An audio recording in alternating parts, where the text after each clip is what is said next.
right, so we're winding down the year in many ways, and it's a good opportunity to reflect on some of the big stories of the months gone by. This is one of them.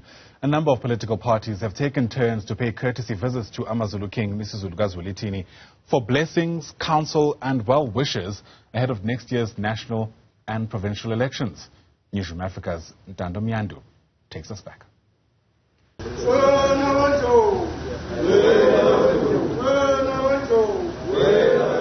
The reigning Amazulu King, His Majesty Misuzulu has proven to be popular amongst political parties. Well, at least to the most prominent in the country's political landscape. Leading the pack on what has been dubbed courtesy visit was the African National Congress. One noticeable visit was that of the Inkatha Freedom Party, founded and led by the late Prince Mangosuthu Buthelezi, who was also the longest-serving Prime Minister to the Zulu nation and monarch.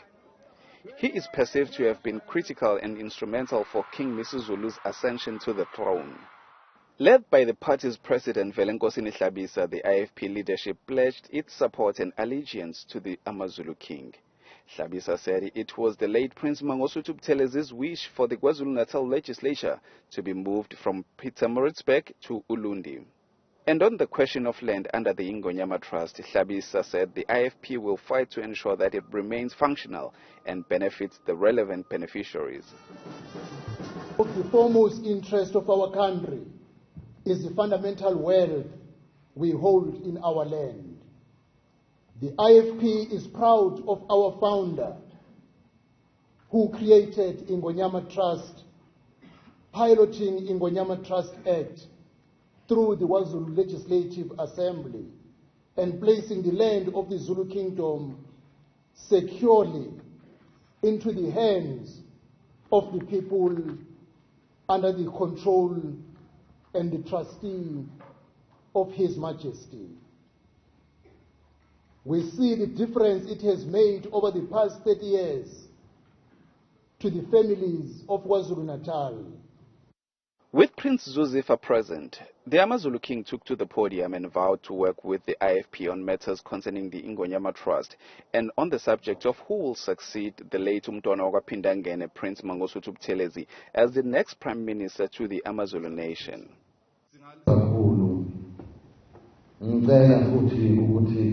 Lemsebenzi umntwana angishiya singayiphothulile angikwazi ukwenza nomunye umuntu ngizoyenza nani. Hot on the heels of the IFP was the leader of the economic freedom fighters, Julius Malema, who said traditional leaders are important in South Africa's democracy since they are the closest to the people. We're formalizing our relationship and saying to His Majesty and the royal family, we will be here on the 10th of February and we'll also be here campaigning for the elections. So they shouldn't be shocked when they see the red berets on the streets. Izinduna and Izinkosi must be briefed that there is an organization called the EFF which will be going up and down in the KZN.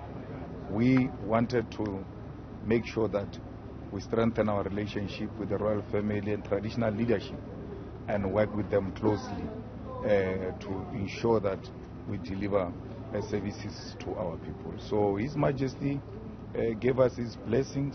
He was so happy to see us and reminded us that the royal family and His Majesty welcome all political parties.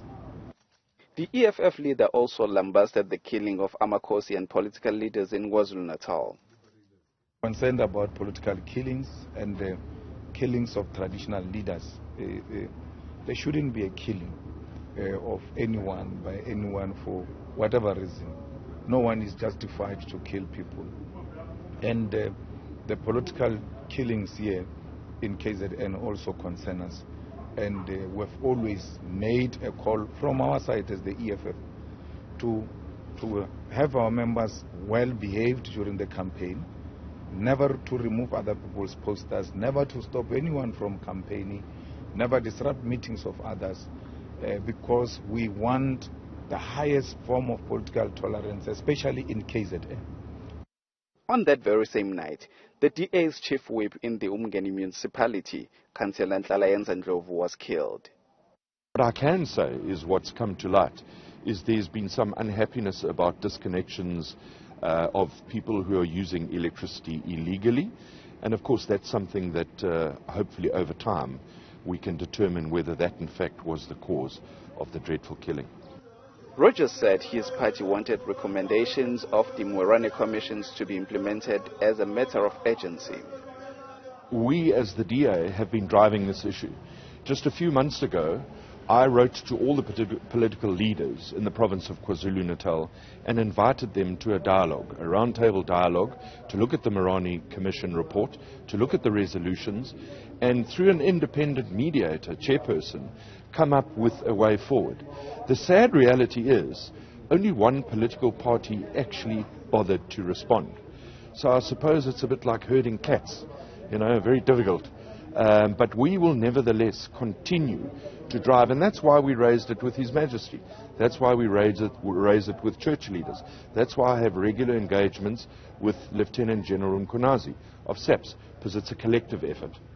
With next year's elections fast approaching, political parties are seen to be employing every trick in the book to attract the electorate. Visiting traditional leaders is just one of their many strategies. For Newzroom Afrika on Channel 405, I'm Mnyandu in KwaZulu-Natal.